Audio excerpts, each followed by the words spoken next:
Let's also welcome on board Ajay Bagga then. Ajay, hi, good afternoon. Good to be speaking with you. And after a long gap, Ajay, how is it that you're maneuvering through these very uncertain times? Yes, we've got a domestic trigger finally in place and earnings is kick-started. But the global uncertainties remain. What's the best strategy right now for investors? Thanks, Aisha. Thanks for having me again. Overall, if you see, we are in a tight range, and Indian markets have been subdued. We have been underperforming, and even if you look at today, we have U.S. futures up. Europe is doing well.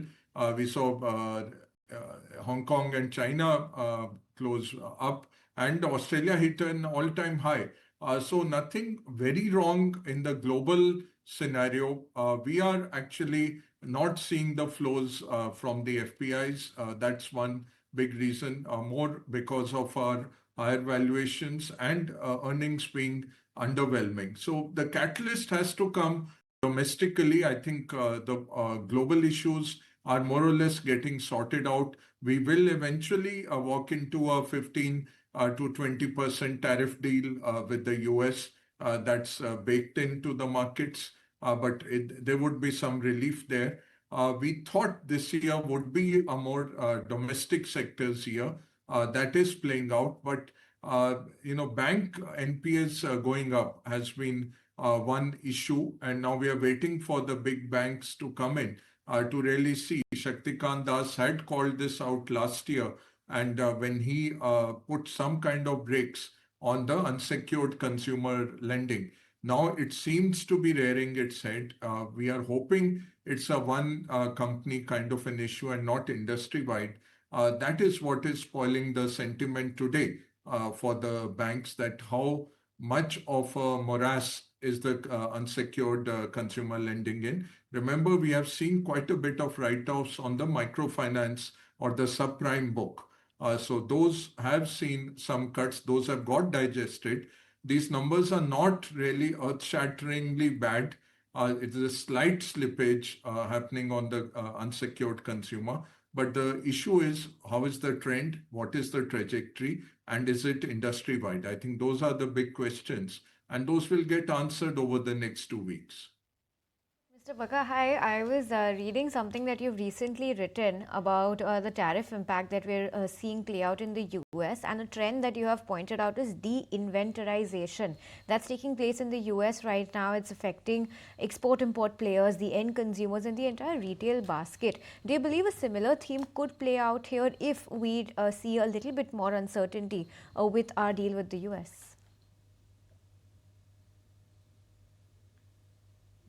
Is that the exporters are seeing the uncertainty, and even IT. IT, if you see, is correlated with the US macro. It's not correlated with the US rate cuts. There's a very low correlation. So IT moves when the US economy is doing well. Now, on the face of it, US economy had a negative print on GDP in the first quarter, but that was because they front-loaded the imports. So imports had a -3% drag that brought down their entire GDP. Second quarter, actually, the US economy is looking at a growth of 2.5 to 2.7%. That's why we are a bit surprised that our IT has not got better orders. Now, I guess we have snapped that line with Mr. Bagga, but we'll try to fix that and get once again his take on the IT space and some of these export-related sectors.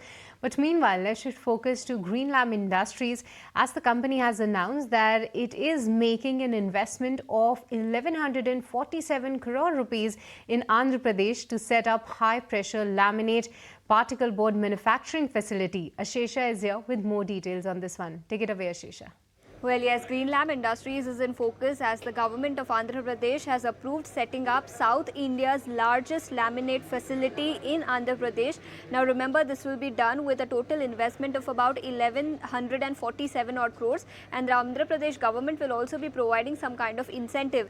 They said that Andhra Pradesh government has approved incentives worth nearly 329 crores, which is nearly 30% of the total project cost. Now, as far as the capacity of this project is concerned, concerned, facility will produce nearly 7 million sheets of high pressure laminate per annum and about 2.9 lakh cubic meters of wood based particle board sheets per annum. So this is the kind of capacity this project will have in Andhra Pradesh.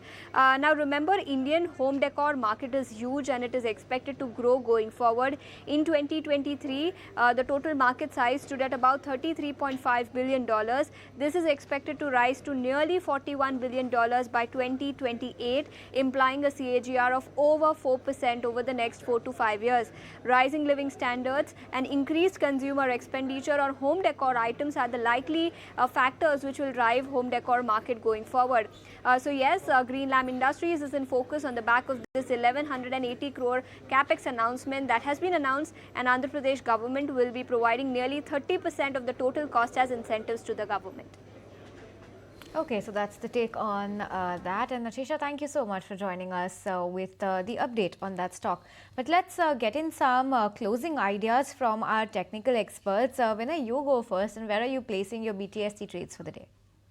Yeah, so very few stocks are there which are doing well. So in this kind of market, FMCG is the space where we see some opportunity in the short-term trading side. So Nestle is the stock which has actually broke out yesterday from the consolidation, and the FMCG as a sector has been doing well. And whatever quarterly update has come, it has come out very positive. And after that, we have seen that most of the FMCG stocks rallied. So Nestle could extend its gains from here. Around 2468, one can go long. I would suggest a stop loss at 2420. On the higher side, I'm suggesting a target at 2550 for the trading for next 2-3 days. The second pick I would take from the another sector which is outperforming today is the metal. So from the metal, Jindal Steel and Power looks good to us, and that setup is quite nice. It seems that it is breaking out from the consolidation. So Jindal Steel, one can go long around 960. I would suggest a stop loss at 940 for the trading. On the higher side, I'm expecting a target of 999. So overall, FMCG and metal, these two sectors can do well in short term. Right, interesting. That's the take coming in from Vinay. But Saumil, what about your stock strategies? Hi, my first strategy is to sell Eternal, a short call on Eternal. Upward sloping trend line has broken on the downside, closing below 20 and 40 daily moving average. Negative setup for the stock. Momentum indicators are on the sell side. Stop loss would be 263, and the target should be 245. The second stock is IRCTC. Low top, low bottom formation, resistance at 200 daily moving average. Trading below 20 and 40, a negative setup again. Stop loss would be 781, target would be 745.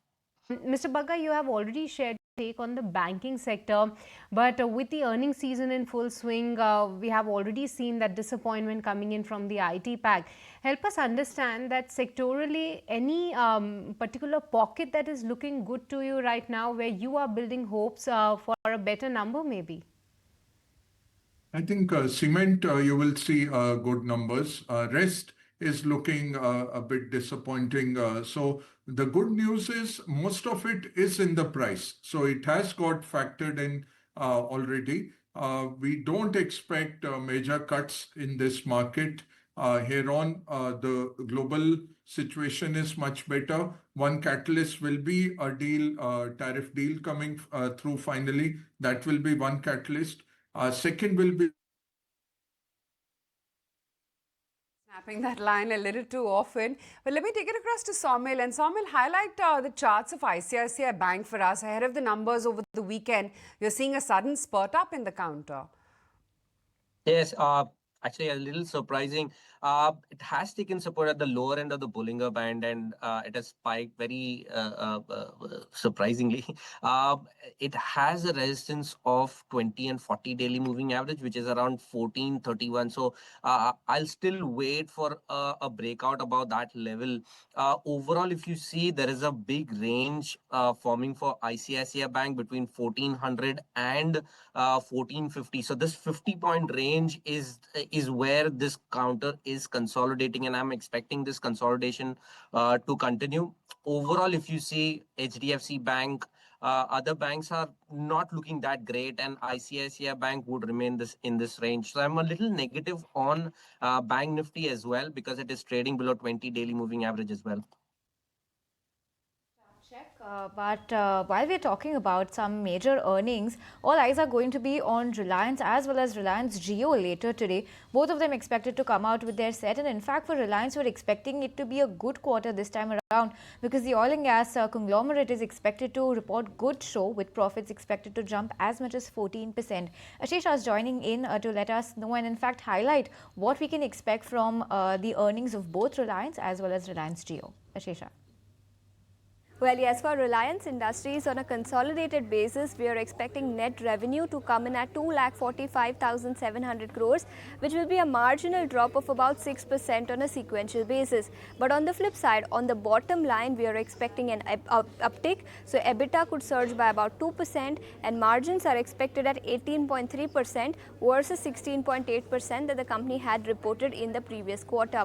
Now, as far as segment-wise performance is concerned, retail segment's EBITDA could decline by about 2%, but on the flip side, the other two segments, the oil to chemical segment and digital services segment, these segments are likely to report an uptick in EBITDA. Digital services EBITDA is likely to rise by about 4% QOQ. This is on account of telecom segment price hikes that the company had reported in the last quarter, and the entire benefit of this telecom price hike is likely to flow in this quarter. Meanwhile, as far as the other segments are concerned, oil to chemical EBITDA could rise by about 5% QOQ, and this will be on account of higher margins in this quarter. Now remember, management commentary on the 75,000 crore investment in new energy that they had announced last year will be crucial. Management commentary with respect to retail segment store addition and telecom price hike will also be keenly awaited. Well, yes, we are expecting strong set of numbers for Reliance Jio this time around. We are expecting revenue at 31,100 crores, which will be an uptick of about 4% QOQ, and margins are likely to be largely steady at about that 53% mark. But remember, our average revenue per user is likely to rise by about 2 to 3% QOQ. It came in at about 206 rupees last quarter, and that is expected to inch up higher to 210 rupees in the first quarter of FY26. As far as subscriber addition is concerned, that is likely to pick up pace. Remember, Reliance Jio added nearly 6.5 million subscribers in the last quarter. It is likely to add about 9 million subscribers in this quarter as well. But management commentary with respect to ARPU growth, tariff price hikes for the telecom sector and for Reliance Jio, and any commentary on subscriber addition will also be crucial. But all in all, strong set of numbers expected from Reliance Jio. Okay, strong set of numbers, and that's something that the street is only going to react to come Monday morning. But Saumil, what's it looking like for the market? Do you think the range will get established a little bit lower come next week or not quite? Yes, absolutely. I think we've already started. Nifty has already started making lower top, lower bottom. Last week on Thursday closed below a very crucial raise support at 25,330 and closing below 20 daily moving average. So that was the first sign of reversal, and we started forming lower top, low bottom. Today was the confirmation closing below 40 daily moving average. All the major stocks like ICICI Bank was forming low tops, low bottom, but just spiked up. But HDFC Bank, Reliance, all of these stocks are looking a little negative. Bharti is looking a little negative. So large caps overall are looking negative. Some of the mid caps have started giving up the gains as well. Autos are looking a little negative. Hero MotoCorp has given up all the gains. So I think overall, in the very short term, the markets are looking negative, and I'll be expecting a 24,700, 24,500 levels in the short term. But the medium term still remains positive. So I'm not expecting markets to goes below 200 daily moving average, which is around 24,100, a little deeper. But overall, medium term still remains positive. That's the near and medium term outlook on the markets, and not looking all that bad, at least in the medium term. Saumil, thanks so much for joining us and speaking to us at ET Now. On that note, we'll let you go.